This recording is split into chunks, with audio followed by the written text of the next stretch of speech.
ओम श्री साम शिवाय नमः। ओम श्री गणेशाय नमः। जय गुरु जी। कोटि कोटि प्रणाम गुरु जी के चरण कमलों में। ओम नमः शिवाय। शिव जी सदा सहाय। ओम नमः शिवाय। गुरु जी सदा सहाय। ये गुरु मंत्र है। गुरु मंत्र के साथ ही शिव कथा पढ़ी जाएगी, क्योंकि बिना गुरु के कोई कथा कोई पूजा संभव नहीं है। इसलिए गुरु के मंत्र तो अवश्य ही बोला जाएगा। कल मैंने शिव महापुराण कथा का रुद्र संगीता का 9वां अध्याय पढ़ा था। आज मैं 10वां अध्याय पढ़ रही हूँ, जो कि इस प्रकार है। अथ 10वां अध्याय। श्री हरि को सृष्टि की रक्षा का भार एवं भोग मोक्ष दान का अधिकार देकर भगवान शिव का अंतर्धान होना। संगत जी, मेरा सबसे अनुरोध रहेगा, इस कथा का पूर्ण लाभ लीजिए। संस्कृत के श्लोकों सहित पढ़ी जा रही है। मैं पहले श्लोक पढ़ती हूँ, उसका फिर उच्चारण हिंदी में बोलती हूँ। जहाँ कहीं गलती भी हो मुझे क्षमा कर देना, क्योंकि कभी कभी तो नज़रें घूम जाती हैं तो कोई भी अक्षर गलत हो जाता है, जिसको मैं दोबारा पढ़ती हूँ। लिखा गया है कि एक बार अगर थोड़ा गलती हो जाए तो उसको सुधारने का प्रयास करें। पूरी पूर्ण कथा में भी लिखा गया है। अतः इसलिए सबसे निवेदन रहेगा, कथा सुनी और स्मरण करें। जय गुरु जी। परमेश्वरवाचाम् अन्यशृणु हरे विष्णु शासनं मम शुभ्रतां सदा सर्वेषु लोकेषु मान्य पूज्यो भविष्यसि। ब्राह्मणां निर्मिते लोके यदा दुःखं प्रजायते तदा तं सर्वदुःखानां नाशाय तत्परो भवां संघायाति करिष्यामि सर्वे कार्ये च दुस्सहे तवा शत्रून् हनिष्यामि दुस्साध्यान् परमोत्कटान् विविधानवतारांश्च गृहीत्वा कीर्तिमुत्तमां विस्ताराय हरे लोके तारणाय परो भवा। गुणारूप यां रुद्रो हयनेन वपुषा सदां कार्यं करिष्ये लोकानां तवा शक्यं न संशयम्। परमेश्वर शिव जी बोले, उत्तम व्रत का पालन करने वाले हे हरे हे विष्णु, अब आप मेरी दूसरी आज्ञा सुने। उसका पालन करने से आप सदा समस्त लोकों में माननीय और पूजनीय होंगे। ब्रह्मा जी के द्वारा रचे गए लोक में जब कोई संकट उत्पन्न हो, तब आप उन संपूर्ण दुखों का नाश करने के लिए सदा तत्पर रहना। मैं संपूर्ण दुस्साह कार्यों में आपकी सहायता करूंगा।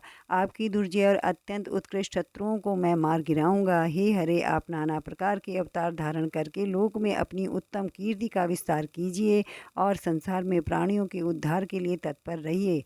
गुण रूप धारण करके मैं रुद्र निश्चित ही अपने इस शरीर से संसार के उन कार्यों को करूंगा जो आपसे संभव नहीं है, इसमें संदेह नहीं है।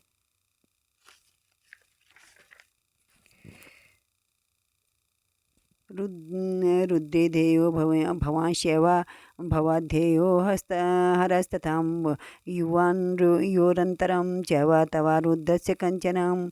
आप रुद्र के ध्येय हैं और रुद्र आपके ध्येय हैं, और आप दोनों में और आप तथा रुद्र में कुछ भी अंतर नहीं है। वस्तुतश्चापि चैकत्वं वरतोऽपि तथैव चां लीलायापि महाविष्णु सत्यं सत्यं न संशयम्। रुद्रभक्तो नरो यस्तु तवा निन्दां करिष्यति तस्य पुण्यं च निखिलं धृतं भस्मा भविष्यति।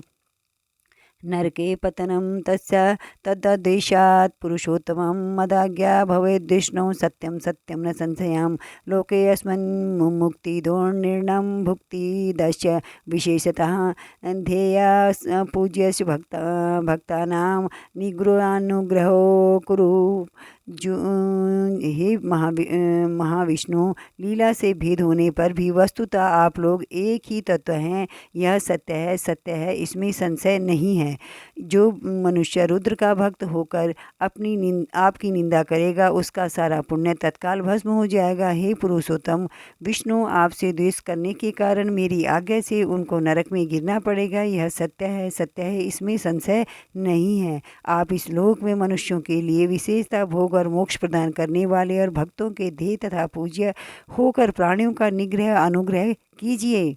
इति युक्ता मां च धातारां हस्ते धृत्वा स्वयं हरिं कथयामास दुःखेषु सहायो भव सर्वदां सर्वाध्यक्षश्च सर्वेषु भक्तिमुक्तिप्रदायका भवा त्वं सर्वदा श्रेष्ठ सर्वकामा प्रसादकम्। सर्वेषां प्राणरूपश्च भवात्वं च ममाज्ञां संकटे भजनीयो हि सारुद्रो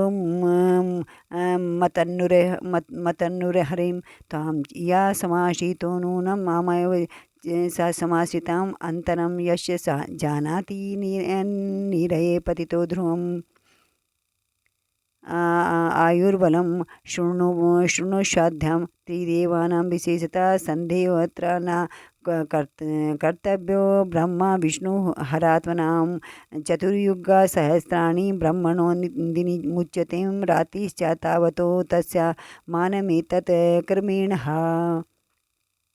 ऐसा कहकर भगवान विष्णु ने मेरा हाथ पकड़ लिया और श्री विष्णु को सौंपकर उनसे कहा